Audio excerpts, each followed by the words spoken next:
Pois é, o ministro Ricardo Lewandowski aceitou o habeas corpus para o ex-ministro da Saúde, Eduardo Pazuello, ficar em silêncio no depoimento que vai prestar na semana que vem à CPI da Covid. Os desdobramentos dessa decisão e também o impacto na investigação, a gente conversa agora com o senador Luiz Carlos Reis, do Progressistas do Rio Grande do Sul, que é um dos suplentes dessa comissão. Tudo bem, senador? Mais uma vez, bem-vindo aqui à Jovem Pan. Como vai? Bom dia, Thiago. Um prazer falar com você, também com seus ouvintes e telespectadores. Prazer é nosso. Senador, o senhor acha que o ex-ministro deve ou não deve ficar em silêncio? Ele pode responder a perguntas que não atinjam ele diretamente, mas sim pode implicar outras pessoas. Como é que o senhor acha que deve ser o comportamento do ex-ministro na semana que vem?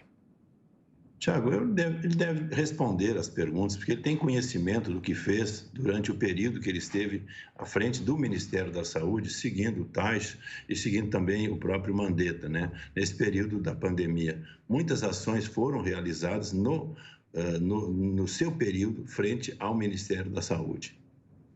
Senador, qual balanço o senhor faz até agora da CPI? A expectativa é de que os trabalhos durem até quando?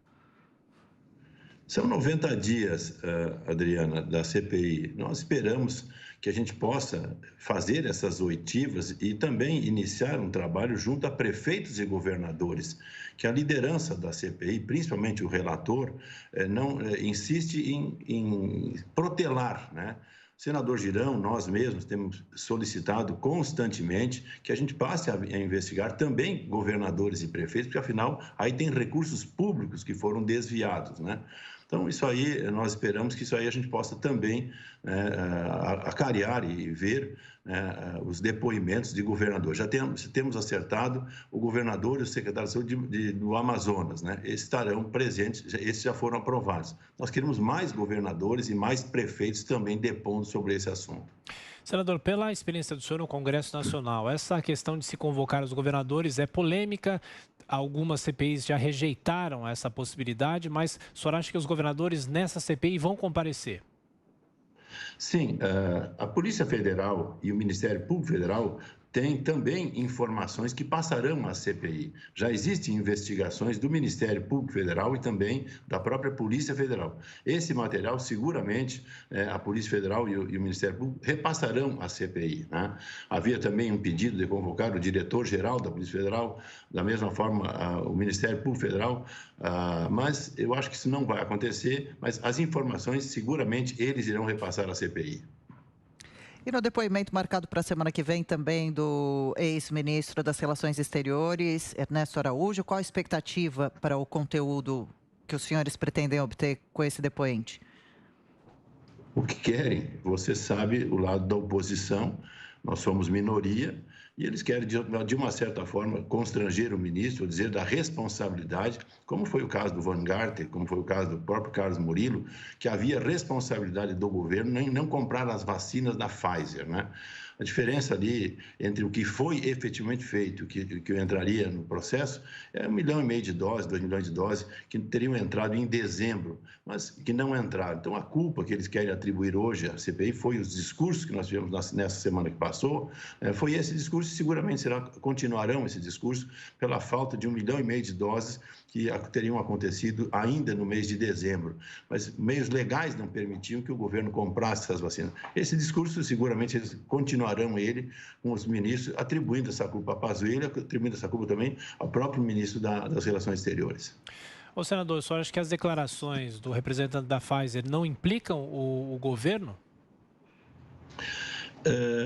Tiago, veja o seguinte, o processo começou em maio, a análise, a discussão da compra das vacinas, primeiro a questão técnica da vacina. Eles podiam ter solicitado da Anvisa uma licença provisória. Eles não solicitaram a licença provisória, eles só solicitaram a licença definitiva. Em outros países, eles tinham licença provisória. Então, aconteceu na Europa, aconteceu nos Estados Unidos, vários países, as licenças aconteceram entre dezembro e janeiro. No caso do Japão, até em fevereiro aconteceu a licença para importação dos negócios entre o Japão, o governo japonês e a Pfizer, né? Então, nesse sentido, o que nós temos, eles nem pediram essa licença provisória, que a Anvisa teria dado a licença provisória. Não pediram, queriam a licença definitiva e fecharam o negócio. Enfim, eles fecharam o negócio e hoje é 200 milhões de doses, né, que vão ser adquiridos, foram adquiridos pelo governo brasileiro do início desse ano até dezembro. São 200 milhões de doses nas 662 milhões que o governo comprou. Já tem adquirido de vários laboratórios, de várias empresas que estão hoje negociadas com relação às vacinas. A vacina existe para toda a população, em 2 doses, até 3 doses, poderão ser aplicadas com a vacina já comprada pelo governo brasileiro. E a ameaça de prisão, senador, ao ex-secretário de Comunicação Fábio Weingarten durante seu depoimento à CPI, como o senhor acredita que isso reflita? Foi legal ao ver do senhor e outros depoentes podem acabar ficando mais temerosos em dar suas declarações? Adriana, ali a pressão do Renan, é legítima a pressão que ele tem. Para mim não é legítima a forma que essa ameaça que ele faz ao depoente, da forma que ele se expressou para assustar o depoente, tentando arrancar mais um tipo de informação. E uma coisa importante que os ouvintes e telespectadores têm que entender. Eu mesmo fiz a pergunta ao Carlos da Pfizer se havia algum processo de corrupção, se alguém havia pedido. Eles também tentaram isso aí. Não houve, nem todos negaram que houvesse, entendeu? Que de alguma forma alguém estivesse tentando arrancar vantagem. Veja que o contrato da Pfizer com o governo brasileiro é de mais de 2 bilhões de dólares. O contrato realizado do governo brasileiro com a Pfizer, né? A compra dessas 200 milhões de doses de vacina. Então, isso também não ocorreu. Mas a pressão é legítima, é normal e eles vão continuar fazendo também com o próprio ministro Pazuello. Senador Reis, é um requerimento para convocar a médica Nise Yamaguchi, que, segundo os depoimentos dos ex-ministros, esses depoimentos indicam que ela que tentou, ou teria tentado alterar a bula, ou sugerido para se alterar a bula da cloroquina. O senhor acha que esse depoimento vai ser esclarecedor? De que maneira? Olha, isso aí são sugestões. Imagina o presidente, uma pandemia ocorrendo no mundo inteiro. Sugestões devem, assim como essa questão da bula, outras sugestões devem ter chegado aos ministros da saúde e também ao próprio presidente, né? E esse é um deles. Todo mundo estava interessado em resolver o assunto. Vou dizer para vocês em primeira mão, eu estou querendo não. Primeiro, eu já falei com o Mandetta no dia que ele esteve lá. Entrei com o requerimento no dia seguinte, solicitando a pesquisa de Manaus. Estou falando para a Jovem Pan em primeira mão. Eu entrei na sexta-feira com um pedido na Polícia Federal, que a Polícia Federal investigue o abuso, o absurdo que fizeram na pesquisa com hidroxicloroquina em Manaus. É uma pesquisa criminosa, né?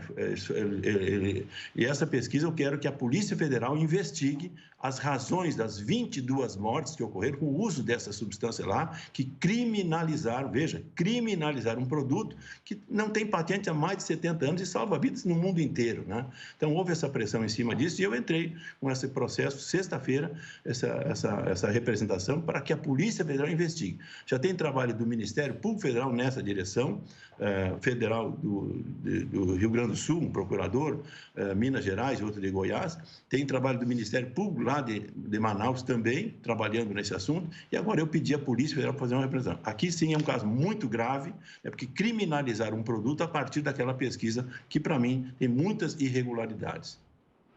E qual o senhor acredita, senador, que seja o desfecho dessa CPI e as consequências dos trabalhos? As consequências, Adriano, vocês já viram.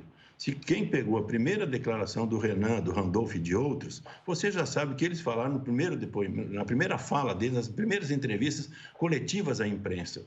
Eles têm um objetivo, o objetivo é político, disse isso também no meu primeiro pronunciamento.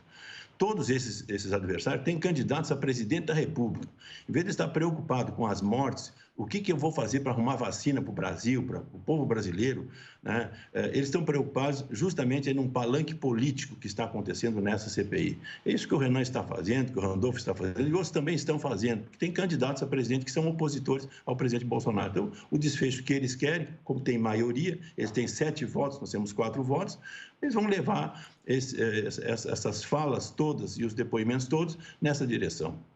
Senador Reis, o senhor deve ter acompanhado, claro, a Jovem Pan tem uma campanha no ar em favor das reformas. O Brasil não pode mais esperar. A reforma administrativa, a própria reforma tributária, que voltou mais ou menos à estaca zero na Câmara dos Deputados. Eu pergunto, se essas reformas passarem pela Câmara, não só nesse primeiro semestre, mas avançando no segundo semestre, de que forma de que maneira essas reformas serão recebidas no Senado e a CPI pode atrapalhar essa discussão? Ela atrapalha, mas já existe uma comissão mista de deputados e senadores, né? Nós temos ali o deputado Aguinaldo, que é o relator da reforma tributária, Roberto Rocha, o senador Roberto Rocha do Maranhão, é o presidente dessa comissão, eu mesmo faço parte, sou um membro dessa comissão, então nós esperamos que esse processo que já iniciou agora, né, a retomada que o nosso Arthur Lira, presidente da Câmara, iniciou com esse processo, que essa comissão possa trazer esse resultado. O Brasil precisa, parabenizo a Jovem Pan pela campanha, o Brasil precisa da reforma administrativa e também da reforma tributária que está dormindo no Congresso Nacional desde o ano passado. O governo já apresentou a proposta, já iniciamos esse procedimento também e foi parado em função da pandemia. Agora, esperamos que a gente possa, vamos dizer assim, coordenar a CPI, né, e as ações do Congresso para aprovar essas duas reformas daqui para o final desse ano, porque o ano que vem, em função de ser um ano eleitoral, Tiago, complica mais, né, de nós termos essas reformas em um ano eleitoral. Senador Luiz Carlos Reis, do Partido Progressista do Rio Grande do Sul, mais uma vez, senador, obrigado pela atenção, pela gentileza. Bom fim de semana, até a próxima. Obrigado, bom dia.